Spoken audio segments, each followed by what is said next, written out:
A heads up before we get started. Mobbed Up contains explicit content, such as adult language and depictions of violence, including murder.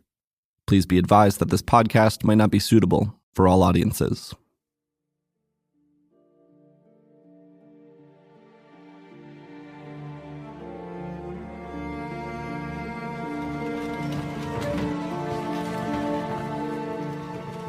June 26th, 1985. It's day 3 of a public hearing held by the President's Commission on Organized Crime.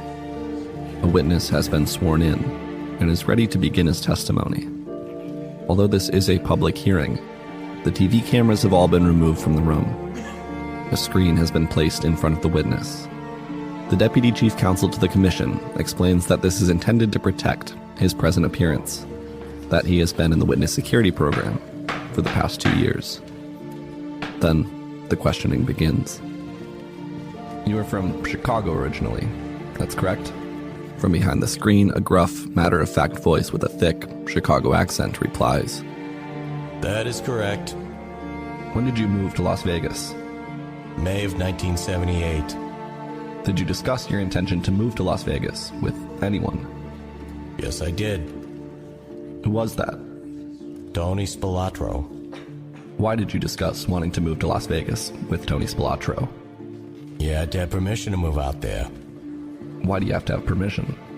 Because he was overseeing the gambling interests out there, the casinos. On behalf of who? The Chicago outfit. By that you mean the Chicago Mafia? That is correct. What was your relationship with Mr. Spilatro? I worked for him. He was my boss. What do you mean when you say that you worked for Tony Spilatro? I committed burglaries, murder, extortions from dope dealers, ran messages back and forth to the casinos, collected juice money. Of this litany, of this long list, what was your main occupation? I was a burglar.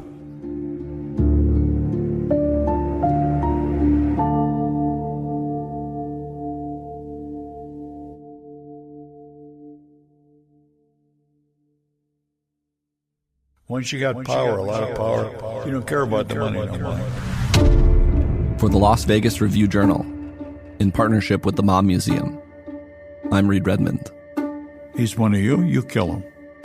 You're listening to Mobbed Up, a true story about money.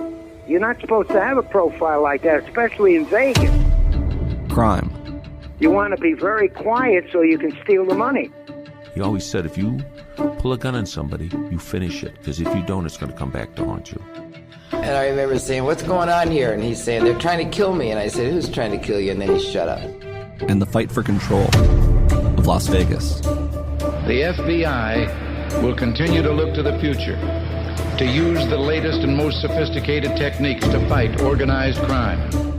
The mob would have destroyed Las Vegas. It's the only question, not if, but when it would be destroyed. I was there every day with these fellas. I had no idea that there was a mob. And he once told somebody, there's bodies out there in the desert, and there's more every day. But if there is one area where the word war is appropriate, it is in the fight against crime.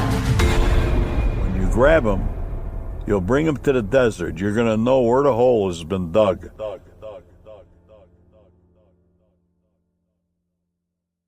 Part 1. Our Religion.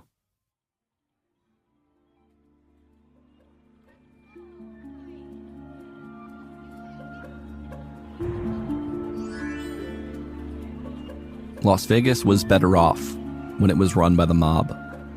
If you've spent some time in Vegas, you've heard it before. And if you live in Vegas, you hear it all the time. The city was better when the mob had a stranglehold on its biggest business, its lifeblood.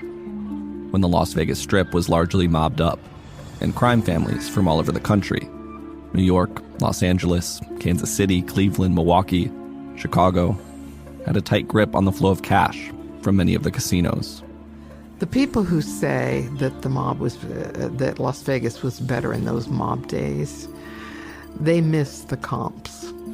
This is retired reporter and columnist Jane Ann Morrison, who wrote for the Las Vegas Review-Journal for nearly 4 decades.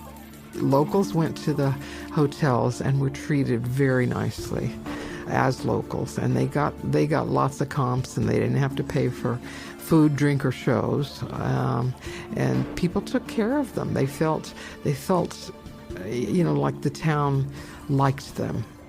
Oftentimes when people say they miss the mob days, it's because they're nostalgic for a time when Las Vegas was smaller, when there was less traffic, when you'd be greeted by name walking into a casino. They miss the free-flowing booze, comp shows, free parking, and $1.99 buffets. They miss things like Pie Night, which we'll get back to in a second. To this day, when people ask me where I'm from and I say Las Vegas, you get that, look.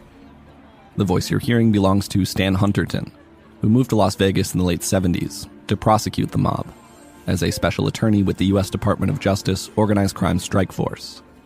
When I sat down with Stan, he told me about a late uncle of his, who would often say to him, "The town was better off when the mob ran it."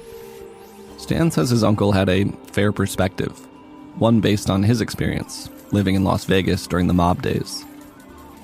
He and his wife would go to Pie Night, which they would have in the showrooms once a week, once a month, something like that, where you could go to a show and see the main act and get pie and coffee for $1, $5, something, like that. Pie Night, as far as I know, no longer exists. And you know what? That sucks. Pie Night sounds great. And if that was your only experience with the mob, it makes sense you'd be nostalgic for the mob days. But as Stan would point out, in more ways than one, not everyone in Vegas got to enjoy their slice of the pie. That, of course, leaves out the murders, the fact that the mafia obviously wasn't paying taxes on its share of the haul. And the idea that the city was better off when the mob was running the show? Well, it's not a point of view held by everyone who was around back then. It's held by people who, first, were not killed by the mafia, and second, didn't have a family member who did it.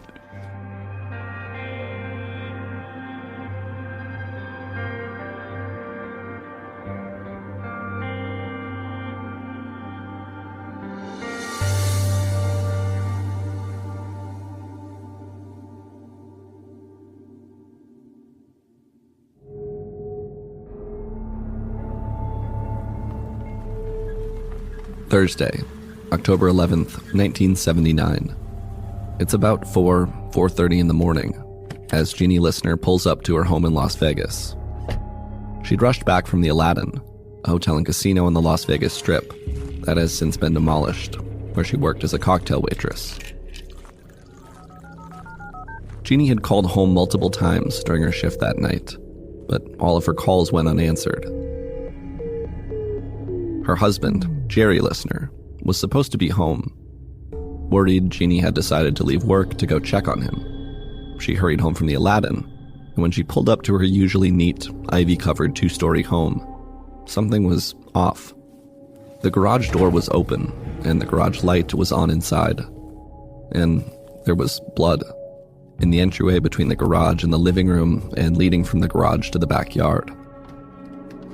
When Jeannie stepped inside, the home looked like it had been ransacked. Her belongings had been tossed around, there were bullet holes marking the walls, and her sliding glass door was open and smeared with blood. Jeannie frantically searched the house for any sign of her husband.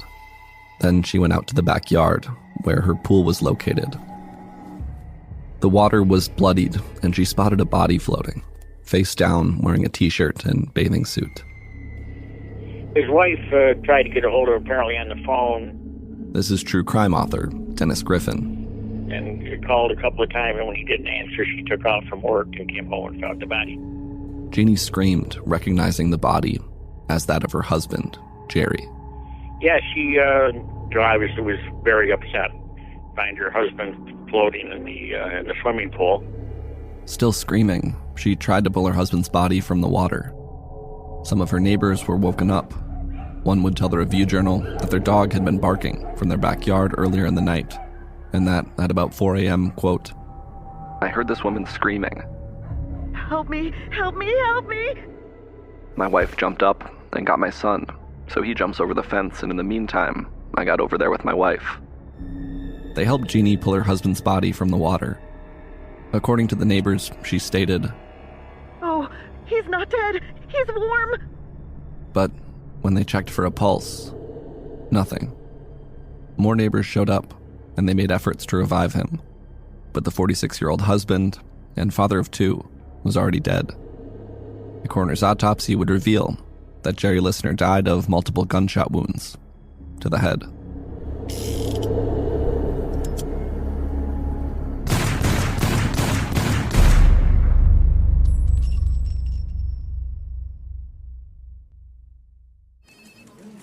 Hours after Jerry Listener's body was discovered, the front page of the evening edition of the Las Vegas Review-Journal featured the headline, "Con Suspect Killed in Bloody Murder."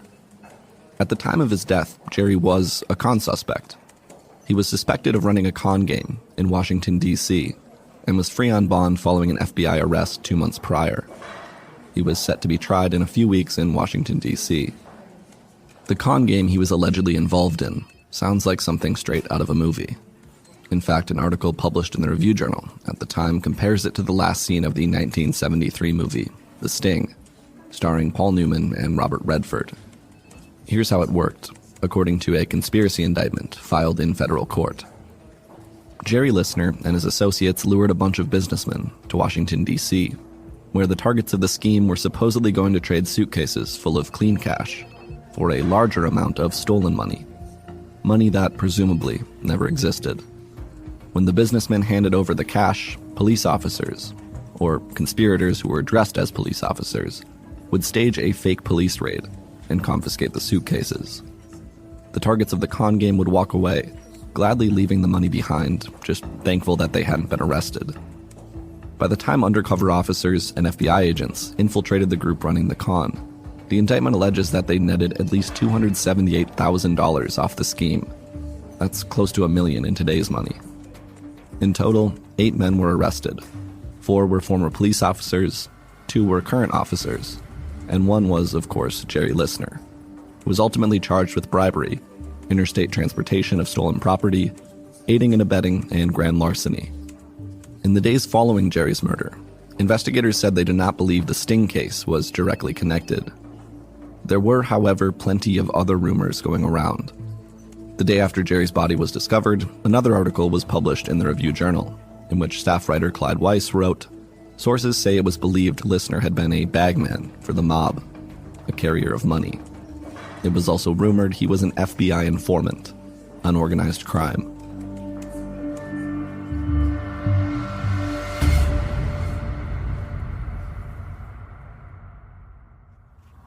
Frank, can I get you to clip this on your lapel? Oh, tell me where. Here? You want it? Or right here? This is Frank Colada. He used to know Jerry Listener, the alleged con man who was shot to death in his home. According to Frank, the two of them were both career criminals who worked together back in the day. But Frank says he's really not a bad guy anymore. I'm too old. Too old to be a bad guy? How can I run? I can't even walk, let alone run. I met Frank for the first time in the parking lot of a restaurant on the north end of the Las Vegas Strip. The Peppermill, one of the few spots on Las Vegas Boulevard that hasn't really changed that much since the 1970s. Now, that restaurant's been there a little over 50 years. So we've been going in and out of there for as long as I lived there. Frank had agreed to take me on a tour of the city. It's a long story, but that's something he does pretty regularly nowadays. We chat for a bit and then head out, with Frank's security guard, Lewis, driving the vehicle. Frank insists that he doesn't need much security anymore. I'm honestly not so sure. And if there's somebody that wants to try to take a pop shot at me, I don't know how they're going to get rewarded. I don't know that. And so, I just I don't feel I need security. I'm not afraid. So we drive around for a while, and Frank tells me stories about life as a criminal in Las Vegas during the 70s and 80s. Stories I can't relate to whatsoever, but am captivated by. Now, I used to live across the street. You see where it says Sunrise Village 7? We had more cops. The cops used to be in there every day playing basketball. I knew there were cops. Nobody ever played basketball on the street over there. And they'd watch this. And I used to come over the fence when I was sneaking out the wall, have somebody pick me up on the street over there because they were too busy thinking I wasn't going to come out the back way. They used to put transponders on my car. You know what a transponder is, right? It's like a little tracker? Yeah. They put it underneath the fender wall. The cops told me later on, they said, you were the only guy we couldn't keep a tracker on your car. And I said, why? Because you used to hit them. They got them bumps in the street. You go over, you know, and knock them off. And every time I knock them off, they'd break. That's $1,300 when them things cost. And then they couldn't find me. So they'd ask the guy that was around my house, is he home? We don't see him. They said, yeah, he's home. So then they had to backtrack and look for that tracker. Then they just stopped putting them on me. After a couple hours of driving around Vegas, I finally have a chance to ask Frank about working with Jerry Listener. So we stopped here. Can you tell me how you met Jerry Listener? Yeah, easily. He used to hang around with a guy by the name of Joey DeFranzo. Joey DeFranzo was a friend of mine from Chicago who lived out there. And Joey DeFranzo introduced me to this Jerry Listener guy. And I didn't like this Jerry Listener guy. He had that weasel effect, you know, like, I don't know, I just didn't like him. But Jerry seemed to like Frank, or at the very least, he liked Frank enough to want to work with him. So he started showing up at spots where Frank was known to hang out. This Jerry Listener started coming around me when I was in nightclubs out there, the Jubilation and stuff. Author Dennis Griffin. Frank met him in I believe, a bar where all these guys hung out, and he offered them a score he had lined up. It was basically a con job, a sting operation, if you will. Jerry wanted Frank's help running a money scam, not entirely unlike the scam he would be arrested for shortly before his death. The plan, according to Frank, involved filling an attaché case with stacks of $1 bills, covering the stacks with a single row of hundreds, and convincing a target that the case was packed with $400,000. They would convince this guy they were going to launder his money for him, and let's say he had $100,000, they were going to give him $75,000. That way they'd make a $25,000 profit. When they actually exchanged the bags of money, he'd only be getting this flash money, and they would be getting the whole thing. And of course, because it's an illegal operation, the guy can't go to the cops and so forth. That's the short version anyway. Here's how Frank remembers Jerry's pitch. So we got to talking. He always had his old lady with him, his wife. And he said, listen, he says, I got something I could do, and this and that. I'd like to have you involved in on me. We could make $175,000. You know, my ears start perking at $175,000. It's a money ripoff, and I listened to his far-fetched story, and then I realized, I said, why do you want me on this? He said, well, because the guy I'm ripping off is connected, and he's out of Florida. And if they know I'm with you, after we rip him off, they can't do nothing, you know, because of you guys, the power you guys got. And when you say connected, you mean? The Chicago outfit. You know, we're connected. Don't touch. Stay away from it with the outfit, you know. That's right. Frank was connected to the Chicago outfit, the more common name for the organized crime syndicate out of Chicago. And this is probably an understatement, but it was an organization you wouldn't want to mess with. So according to Frank, Jerry wanted him in on his plan because of his close ties to the outfit. And remember, as Frank is telling me about all this, we're still driving around Las Vegas. So it works out, we all wind up with money to go to the next drive. Frank says he thought Jerry's plan was pretty stupid, but he figured the potential payday was worth giving the con man's idea a shot.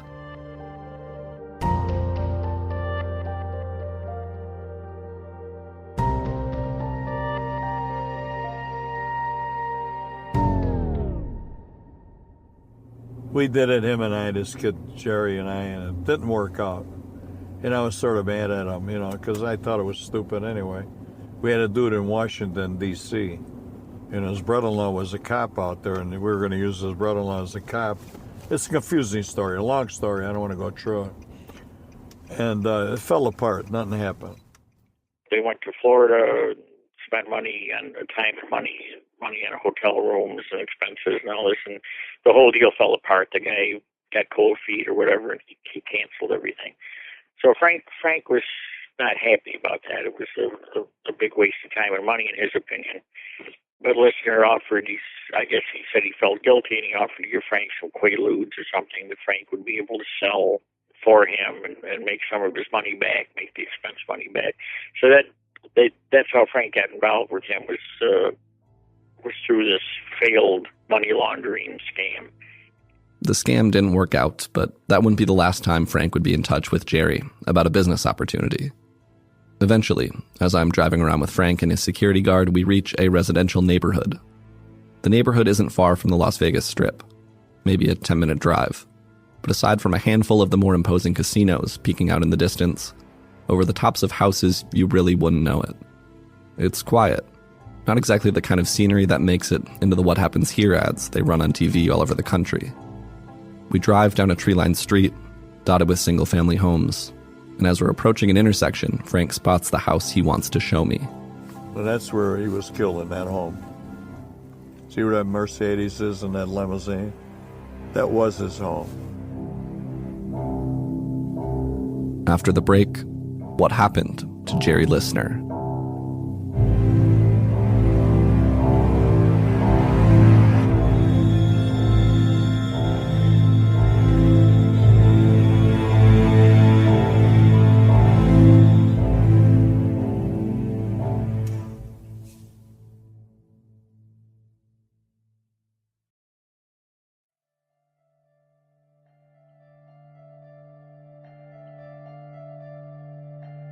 Before the break, Frank Colada, his security guard, and I had driven to the former home of Jerry Listener, an alleged con man who was shot to death in 1979.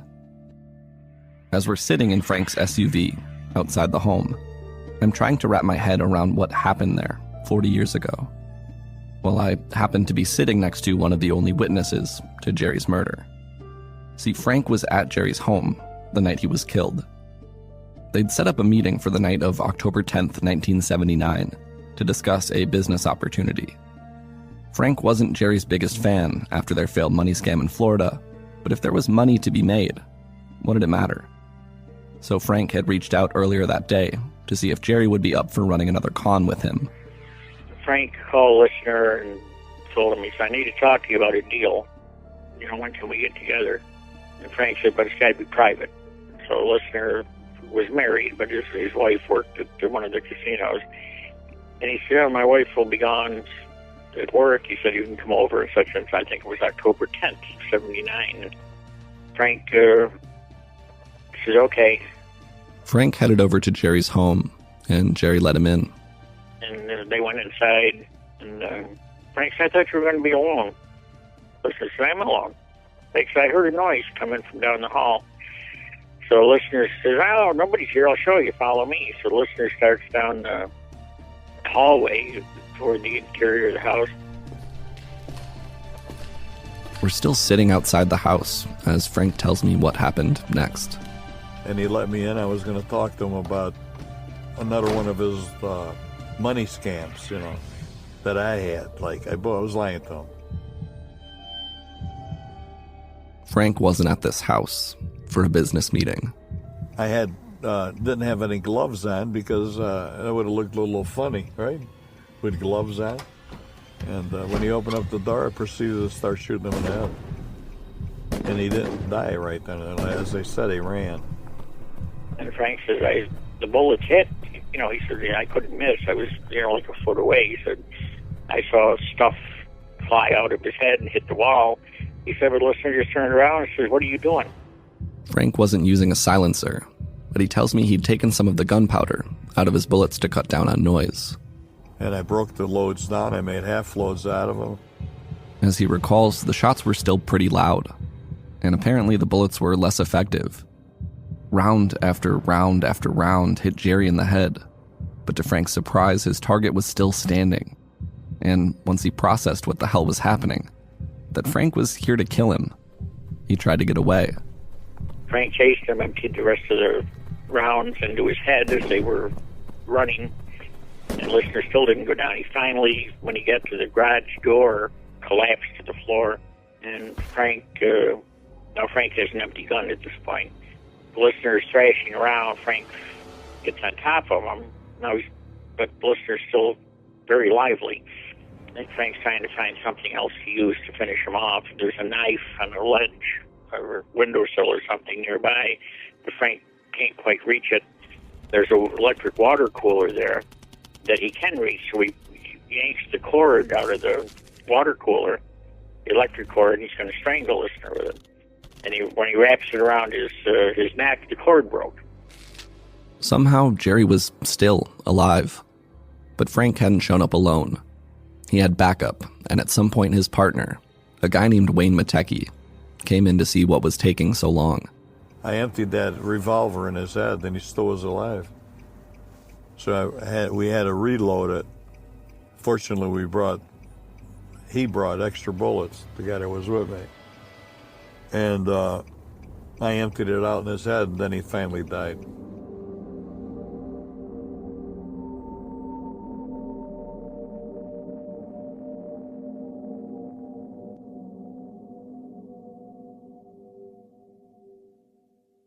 Before leaving, Frank and his partner Wayne did what they could to cover their tracks.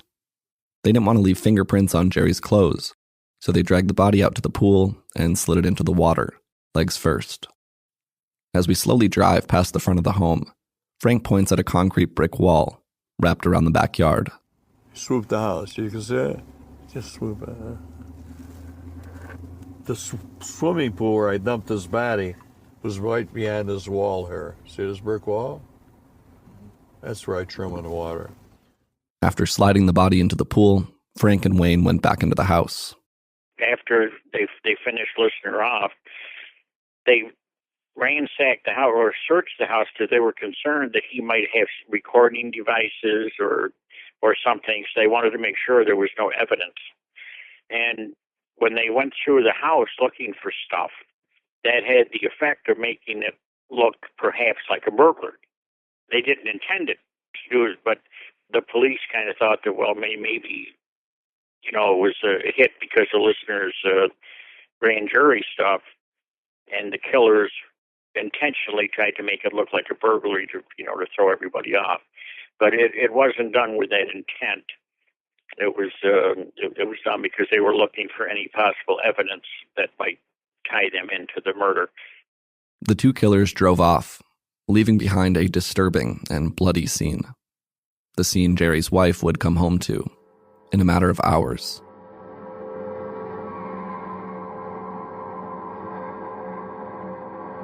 So, why did Frank Colada murder Jerry Listener? Well, Frank tells me he was acting on orders from his boss. Orders that he couldn't say no to.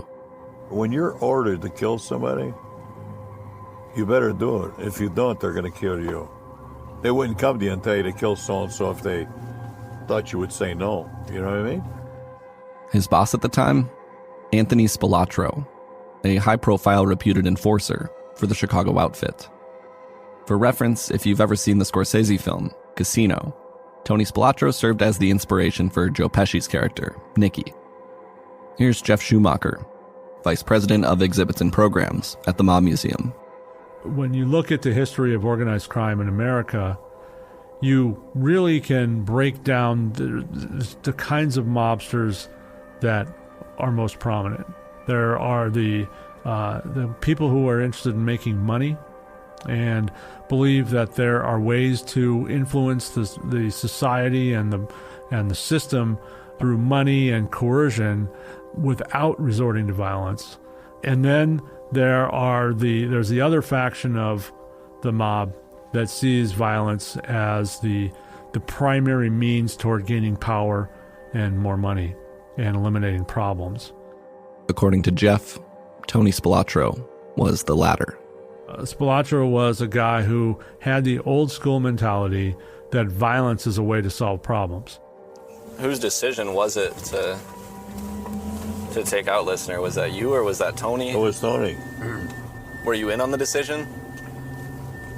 No, he told me I got to do it. Jerry Listener was a problem.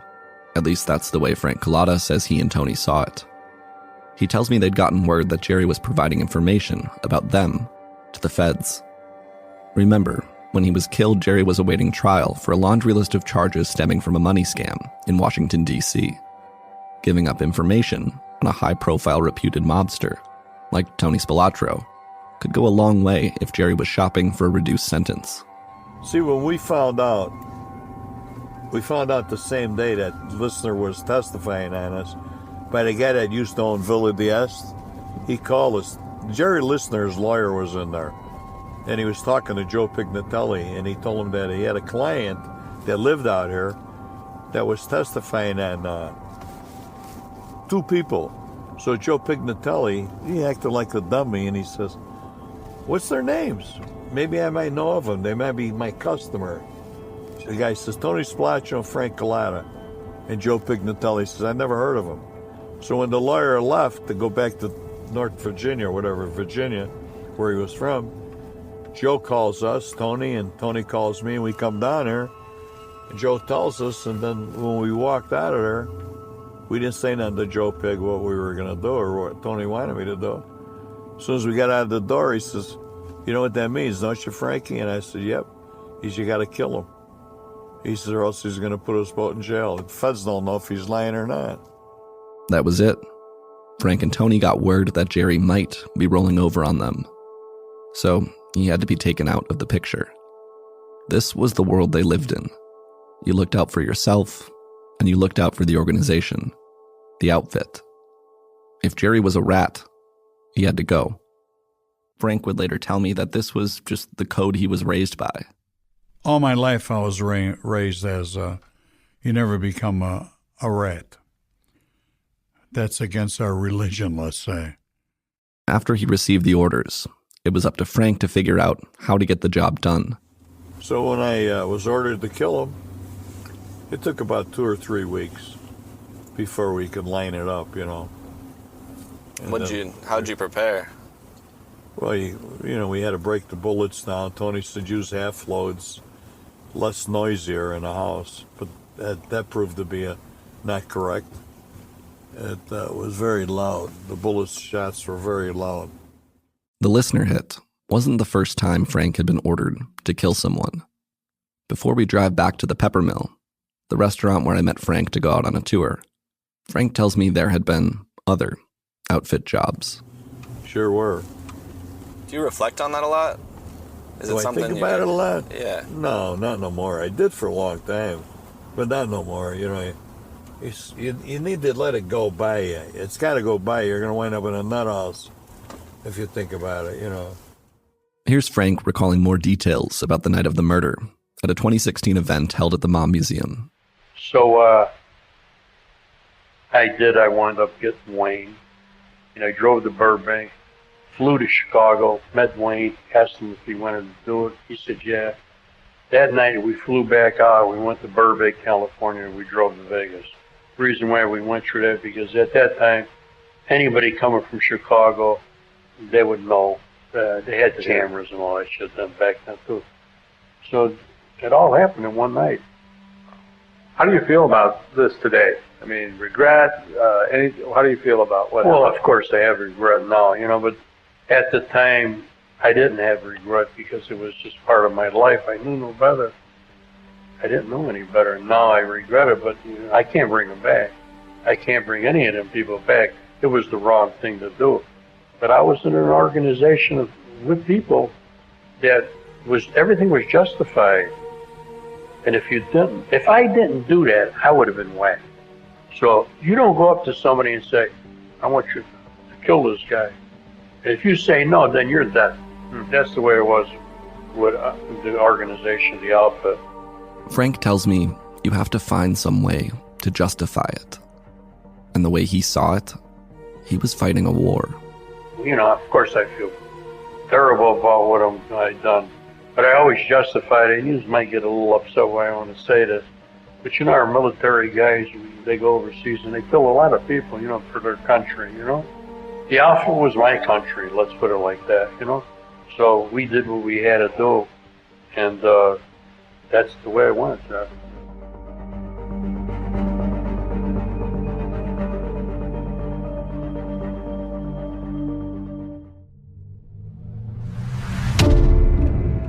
On part 2 of Mobbed Up, Frank Colada meets the man who would eventually bring him out to Las Vegas. So we met in the middle of the street, and he went to grab my collar, and I pushed him away. And he says, "This is my territory. I'm the only one allowed on this street, not you. You can't even get permission." And I said, "What's your name?" And he says, "Tony Splaccio." And I looked up at the sign. I knew what I was doing. I said, "I don't see your fucking name on the sign." This has been part 1 of Mobbed Up, a production of the Las Vegas Review-Journal in partnership with the Mom Museum. Guess you could say we're connected. Mobbed Up is brand new, so if you're enjoying it, please subscribe to the series on Apple Podcasts, Spotify, or wherever you're listening right now. Help others find out about us by telling your friends and your enemies and leaving us a rating and review on Apple Podcasts. This series is reported and produced by me, Reed Redmond. If you have any tips, feedback, or questions you want to share with me, you can reach me on Twitter @RedRedmond or send an email to rredmond@reviewjournal.com. Our sound designer and audio editor for this series is Jonathan McMichael, who also composed our theme song. Special thanks to Frank Colada for taking me out on his tour, something you can learn more about at holeinthewallgang.biz. Thanks also to Jane Ann Morrison, Stan Hunterton, Dennis Griffin, and Mom Museum Vice President of Exhibits and Programs, Jeff Schumacher, for sitting down with me for this episode. Select audio clips used in the intro to this episode are from the Oral History Research Center in the UNLV Library Special Collections and Archives. Music and sound effects are from Stephen Arnold Music and Motion Array. You can learn more about the Mom Museum by visiting themommuseum.org, and you can learn more about Mobbed Up by visiting reviewjournal.com/podcasts. Thanks for tuning in, and we'll see you on the next episode.